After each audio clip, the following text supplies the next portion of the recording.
Jadi kemarin aku baru aja beresin buku yang judulnya Muhammad the Prophet of Our Time karya Karen Armstrong gitu.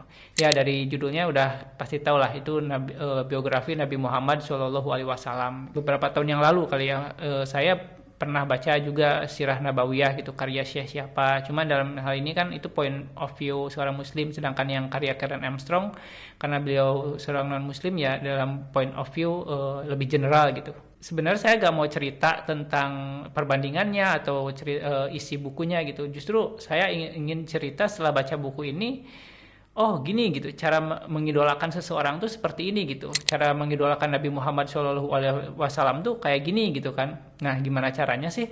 Yuk kita bahas. Jadi untuk mengidolakan suatu tokoh atau seseorang gitu kan, ya kita tahu misalnya kita ambil contoh deh, banyak orang yang suka sama Naruto misalnya atau One Piece gitu, sampai beli action figurnya, beli komik-komiknya koleksi, sampai beli poster-posternya, kaos-kaosnya gitu kan. Nah, kenapa sih ya saya juga suka sih sebenarnya, cuman maksudnya kenapa bisa sampai segitunya gitu, sampai beli action figurnya, posternya, atau bela-belain koleksi komiknya. Ya menurut aku ternyata untuk mengidolakan seseorang, menyukai seseorang atau suatu tokoh gitu, kita harus tahu background story-nya apa, atau mungkin ceritanya seperti apa, dan atau mungkin karakternya seperti apa, sehingga dari sana ya kita bisa gitu suka sama karakter tersebut gitu, atau mengidolakan karakter tersebut gitu kan.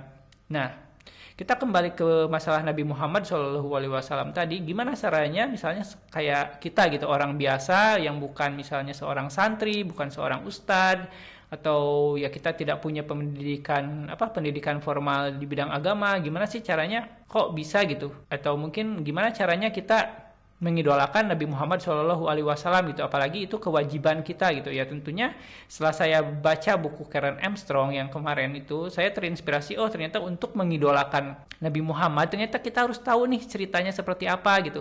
Kita harus tahu emosi Nabi Muhammad Shallallahu Alaihi Wasallam dari cerita beliau dalam misalnya menghadapi suatu permasalahan, suatu misalnya ujian seperti apa gitu kan.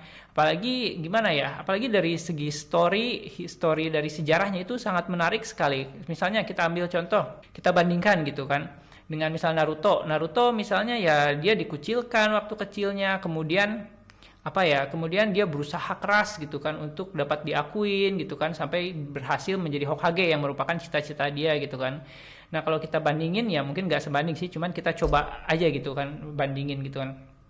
Nabi Muhammad SAW ini jauh lebih, selain lebih realistis itu lebih menarik gitu, karena beliau juga selain memiliki tanggung jawab gitu untuk menjadi seorang nabi gitu kan, yang harus menyebarkan agama baru yang di tengah-tengah masyarakat yang penuh dengan ya istilahnya jahiliyah kan kita sebut, itu sangat berat banget, karena ya kepercayaan mereka udah kental banget, gimana cara mengubahnya gitu kan. Banyak tantangan-tantangan yang harus dihadapi Nabi Muhammad SAW gitu kan, sampai harus dipersekusi gitu kan, sampai sedih banget lah gitu kalau kita baca perjuangan Nabi Muhammad SAW, bahkan sampai harus hijrah gitu kan ke kota lain karena di Mekah ini udah tidak memungkinkan diterima gitu, sehingga harus pindah ke kota lain untuk membangun basis kekuatan gitu kan, seperti itu. Hingga akhirnya ya alhamdulillahnya, masya Allahnya ya Mekah ini berhasil ditaklukkan gitu, dan orang-orang yang dulu menentang beliau hingga akhirnya itu bisa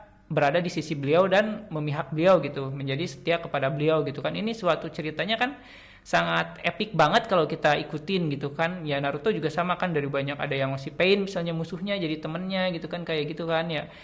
Ya itu yang fiksi aja orang bisa sampai suka gitu ceritanya gitu, apalagi ini realistis gitu, realistis, dan apalagi kita punya kewajiban untuk mengidolakan Nabi Muhammad Shallallahu Alaihi Wasallam gitu. Tentu kita harus tahu ceritanya seperti apa, dan ketika saya baca buku Karen Armstrong ini yang Muhammad the Prophet of Our Time ini, saya ngerasa dari cerita-ceritanya, pembawaannya gitu kan, ya dari cerita beliau ya saya semakin cinta gitu kepada Nabi Muhammad Shallallahu Alaihi Wasallam, karena ya perjuangan beliau itu sangat epik banget gitu selama masa hidupnya gitu, sampai meninggalnya pun bikin kalau kita baca itu sedih gitu kan, karena gimana ya melihat perjuangan beliau gitu kan.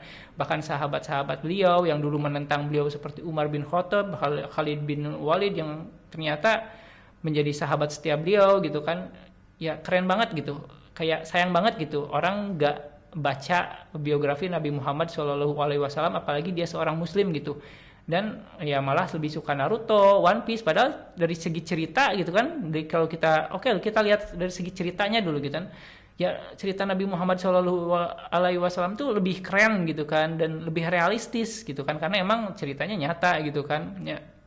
Jadi sayang banget gitu. Jadi ya itu, ketika saya baca buku Karen Armstrong ya, selain dapat saya dari segi sejarahnya, ya saya terinspirasi menjadi semakin mengidolakan beliau gitu kan. Nah, karena ya semakin tahu gitu cerita Nabi Muhammad Shallallahu Alaihi Wasallam itu seperti apa gitu, seperti itu. Nah, mungkin teman-teman ada yang rekomendasi buku lain gitu kan, seperti Sirah Nabawiyah atau gimana gitu, boleh banget sharing-sharing gimana pengalaman membaca buku Nabi Muhammad Shallallahu Alaihi Wasallam, biografinya gitu kan. Nah, jadi silahkan drop di kolom komentar kalau mau menyanggah atau mungkin mau sharing gitu kan, dan like jika kalian misalnya suka dengan video ini, dan jangan lupa subscribe, nyalakan loncengnya untuk informasi video-video saya selanjutnya. Oke, bye-bye.